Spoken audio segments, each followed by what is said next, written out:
നമസ്കാരം, എല്ലാവർക്കും ജിംനി എക്സ്പ്ലോററിന്റെ പുതിയൊരു വീഡിയോയിലേക്ക് സ്വാഗതം. നമ്മൾ ഈ വീഡിയോയിൽ കാണാൻ പോകുന്നത് കുമരകത്ത് ഞങ്ങൾ നടത്തിയ ഒരു വഞ്ചി യാത്രയാണ്. കഴിഞ്ഞ വീഡിയോയിലെ കുമരകം ബേർഡ് സാങ്ച്വറിയുടെ വീഡിയോയിൽ ഞാൻ ആ ബേർഡ് സാങ്ച്വറിയിൽ നമ്മൾ നടക്കുമ്പോൾ പകുതി വഴി നടന്നു കഴിയുമ്പോൾ ഒരു വഞ്ചി യാത്രയെ കുറിച്ച് പറഞ്ഞിരുന്നു. ആ യാത്രയാണിത്. ഇങ്ങനെ കണ്ടൽക്കാടിനോട് അടുപ്പിച്ചാണ് വഞ്ചി നിർത്തുക. അങ്ങനെ വേരുകളിലൊക്കെ ചവിട്ടി ഞങ്ങൾ ഈ വഞ്ചിക്കകത്തേക്ക് കയറി.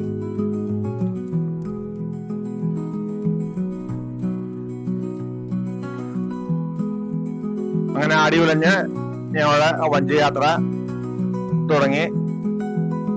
വേമ്പനാട്ട് കായലിൽ നിന്ന് കുമരകം ബോട്ട്ജെട്ടിയിലേക്ക് പോകുന്ന ഈ കനാലിലാണ് നമ്മൾ ഈ വഞ്ചി യാത്ര നടത്തുന്നത്. ഈ കനാലിൽ കൂടി ഹൗസ് ബോട്ടും സ്പീഡ് ബോട്ടും അതുമാതിരി മറ്റുള്ള ചെറുവള്ളങ്ങളും എല്ലാം ധാരാളം വരുന്ന ഒരു വഴിയാണ്. അതുകൊണ്ട് തന്നെ ഞങ്ങളുടെ യാത്ര ഈ തീരത്തോടടുത്താണ്. നമ്മൾ കഴിഞ്ഞ വീഡിയോയിൽ കണ്ട കുമരകം ബേർഡ് സാങ്ച്വറിയിൽ നമ്മൾ നടന്നത് ഈ കണ്ടൽക്കാടുകളുടെ ഉള്ളിൽ കൂടിയാണ്. ഇപ്പോൾ നമ്മൾ നടക്കുന്നത് ആ കണ്ടൽക്കാടിന്റെ പുറം ഭാഗത്തുകൂടെയാണ്. ഇവിടെ കാണുന്ന കണ്ടൽക്കാടാണ് ബേർഡ് സാങ്ച്വറിയുടെ പുറം സൈഡായിട്ട് കാണുന്നത്.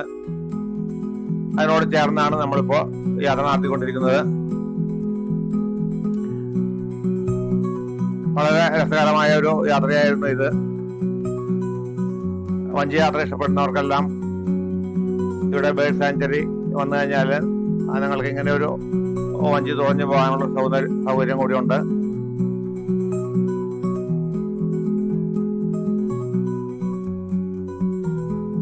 ഈ കുമരകത്തുള്ള ബോട്ട് ജെട്ടിയുടെ അടുത്തായിട്ടാണ് ഹൗസ് ബോട്ടുകളും എല്ലാം പാർക്ക് ചെയ്യുന്നത്. രാത്രി അവർ സ്റ്റേ ചെയ്യുന്നത് അവിടെയാണ്. അതൊക്കെ കഴിഞ്ഞിട്ടുള്ള ഏരിയയിൽ നിന്നാണ് ഈ വഞ്ചി യാത്ര തുടങ്ങുന്നത്.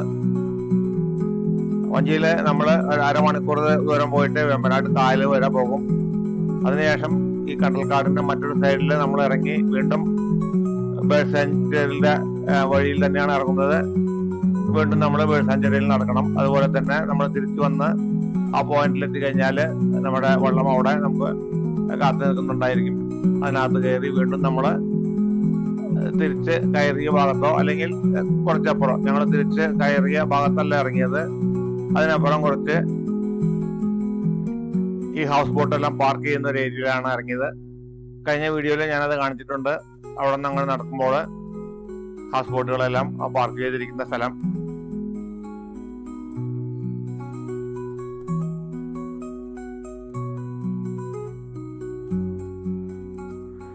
ഇവിടെ ഈ വഞ്ചി യാത്ര നടത്തുമ്പോൾ നമ്മൾ കാണുന്നത് ഒരു സൈഡില് ഈ കുമരകം ബേർഡ് സാങ്ച്വറിയും മറ്റു ഭാഗത്ത് റിസോർട്ടുകളുമാണ്. ഈ കുമരകത്ത് ധാരാളം റിസോർട്ടുകൾ ഈ കായലിന് ഫേസ് ചെയ്തിട്ടുണ്ട്. നമ്മളിവിടെ കാണുന്നതെല്ലാം റിസോർട്ടുകളാണ്.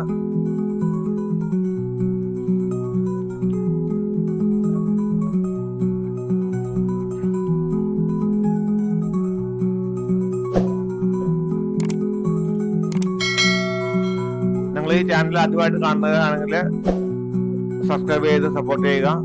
അതുപോലെ തന്നെ നിങ്ങൾക്ക് വീഡിയോ ഇഷ്ടപ്പെട്ടാൽ ലൈക്ക് ചെയ്യാനും ഷെയർ ചെയ്യാനും മറക്കരുത്. കുമരകം ബേർഡ് സാങ്ച്വറിയുടെ വീഡിയോ കാണാത്തവരാണെന്നുണ്ടെങ്കിൽ ഈ വീഡിയോയുടെ ഡിസ്ക്രിപ്ഷൻ ബോക്സിൽ ഞാൻ അതിന്റെ ലിങ്ക് കൊടുത്തിട്ടുണ്ട്. അതുപോലെ തന്നെ മുകളിൽ ഐ ബട്ടൺ ക്ലിക്ക് ചെയ്താൽ നിങ്ങൾക്ക് ആ വീഡിയോയിലേക്ക് ഡൈവേർട്ട് ചെയ്ത് പോകാവുന്നതാണ്.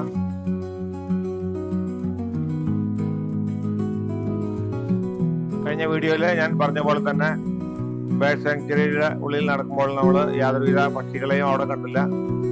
അതുപോലെ തന്നെ ഇപ്പോൾ യാത്ര ചെയ്യുമ്പോഴും ഈ ബേർഡ് സാങ്ച്വറിയുടെ പുറം സൈഡ് ഭാഗത്തുകൂടെയാണ് നമ്മളിപ്പോൾ ഈ വഞ്ചിയിൽ യാത്ര ചെയ്തുകൊണ്ടിരിക്കുന്നത്. ഇവിടെ ഞങ്ങള് പക്ഷികളെ ഒന്നും കണ്ടില്ല. സീസൺ അല്ലാത്തതുകൊണ്ടാണെന്നാണ് പറയുന്നത്. ഞങ്ങളിവിടെ പോയത് ഈ 2024 നവംബർ ആദ്യമാണ്. ഇനി അടുത്ത വർഷം സീസണായാലേ പക്ഷികളെല്ലാം ചേക്കേറുകയുള്ളൂ. എന്നാലും ഈ കണ്ടൽക്കാടെല്ലാം കണ്ട് ഈ യാത്ര വളരെ സുഖമായിരുന്നു.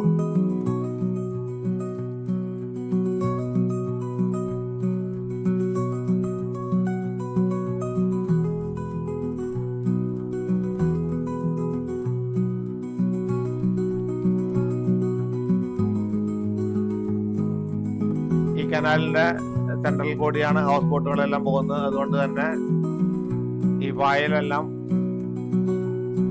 രണ്ട് സൈഡിലേക്കും അടിഞ്ഞു കിടക്കുന്നതായിട്ട് കാണാം. കൂടുതലായിട്ടും ഈ കണ്ടൽ ചെടികൾ നിൽക്കുന്ന ഭാഗത്തേക്കാണ് അടിച്ച് കിടക്കുന്നത്. അതായത് നമ്മൾ ഈ വഞ്ചിയിൽ യാത്ര ചെയ്യുന്ന ഭാഗത്ത്. മറ്റ് തീരത്ത് റിസോർട്ടുകളായതുകൊണ്ട് തന്നെ അത് തന്നെയല്ല, അവിടെ ആ സൈഡിനോട് ചേർന്നും ബോട്ടുകൾ ഈ കാണുന്ന പോലെ സഞ്ചരിക്കുന്നുണ്ട്. അതുകൊണ്ട് മറു സൈഡിൽ ഇങ്ങനെ പായലെല്ലാം കുറവാണ്. ഈ കണ്ടൽ ചെടികളോട് ചേർന്നാണ് ഈ പായലെല്ലാം കിടക്കുന്നത്. ആ പായലിൻ്റെയൊക്കെ ഏതാണ്ടൊരു ഓരം പിടിച്ചാണ് നമ്മൾ ഈ വഞ്ചിയിൽ യാത്ര ചെയ്തുകൊണ്ടിരിക്കുന്നത്.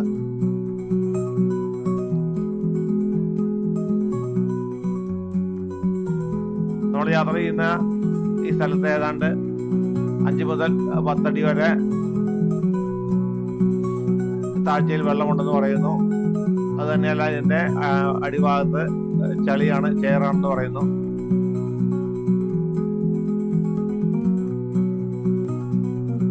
നമ്മളങ്ങനെ വേമ്പനാട്ട് കായലിന്റെ അടുത്ത് എത്തിക്കൊണ്ടിരിക്കുകയാണ്. കായലിന് ഉള്ളിലേക്ക് നമ്മൾ വഞ്ചി യാത്ര നടത്തുകയില്ല. കാരണം അവിടെ ധാരാളം ഹൗസ് ബോട്ടുകളും സ്പീഡ് ബോട്ടുകളും എല്ലാം സഞ്ചരിക്കുന്ന ഒരു റൂട്ടാണ്.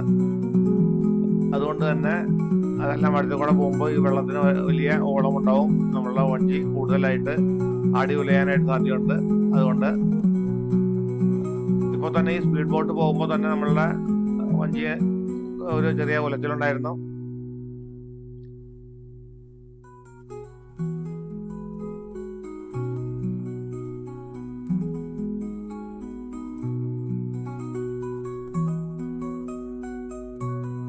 ഞങ്ങൾ ഈ വഞ്ചിയിൽ യാത്ര ചെയ്യുമ്പോൾ വളരെ കുറച്ച് ആൾക്കാർ മാത്രമേ ഈ വഞ്ചിയിലായിട്ട് യാത്ര ചെയ്യുന്നതായിട്ട് കണ്ടുള്ളൂ. സത്യം പറഞ്ഞാൽ ഞങ്ങൾ ഒരു വഞ്ചി മാത്രമേ കണ്ടുള്ളൂ. ഞങ്ങൾ തിരിച്ച് വരുന്ന സമയത്ത് ബാക്കി എല്ലാവരും, എല്ലാ ടൂറിസ്റ്റുകളും ചെറിയ ചെറിയ ബോട്ടുകളിലും അതുപോലെ തന്നെ വലിയ ഹൗസ് ബോട്ടിലും എല്ലാമാണ് യാത്ര ചെയ്യുന്നതായിട്ട് കാണുന്നത്.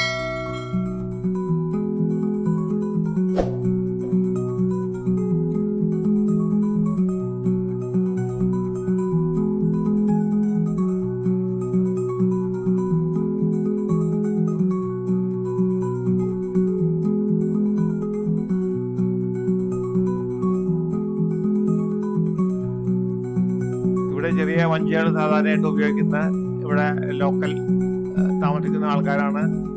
മത്സ്യബന്ധനത്തിനും അതുപോലെ തന്നെ ഈ രണ്ട് കരകൾ തമ്മിൽ അങ്ങോട്ടും ഇങ്ങോട്ടും ഇവർക്ക് പാസ് ചെയ്യുന്നതിന് വേണ്ടിയിട്ടാണ് വഞ്ചികൾ സാധാരണയായിട്ട് ഉപയോഗിക്കുന്നത്. പിന്നെ ഏതാണ്ട് ഇവിടെ ഒരു 10 വഞ്ചിയോളമുണ്ട് ഇങ്ങനെ ടൂറിസ്റ്റുകൾക്കായിട്ട് സർവീസ് നടത്തുന്നത്.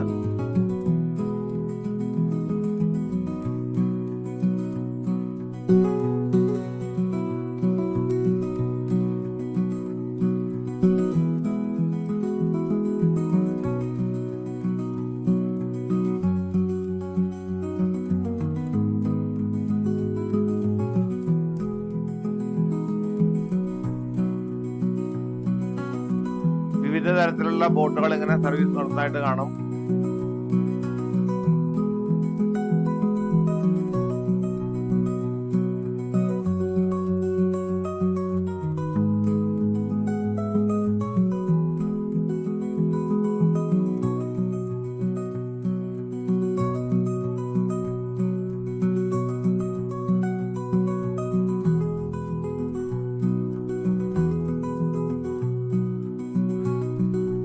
ഞാൻ നേരത്തെ പറഞ്ഞ പോലെ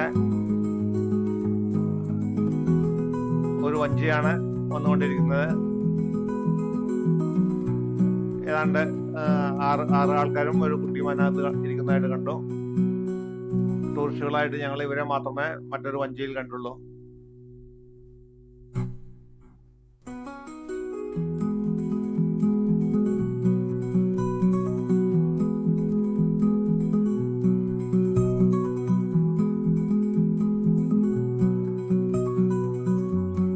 ദൂരം കൂടി പോയി കഴിഞ്ഞാൽ നമ്മളുടെ ഈ വഞ്ചി യാത്ര അവസാനിക്കും.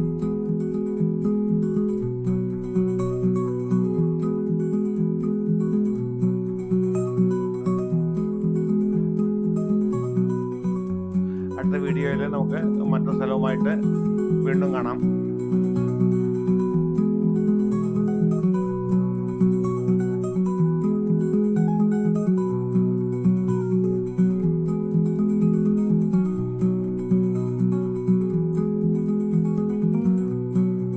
ചാനൽ സബ്സ്ക്രൈബ് ചെയ്യാൻ ഒരിക്കൽ കൂടി ഓർമ്മിപ്പിച്ചുകൊണ്ട് ഞാൻ ഈ വീഡിയോ നിർത്തുന്നത്. വീഡിയോ കണ്ട എല്ലാവർക്കും നന്ദി.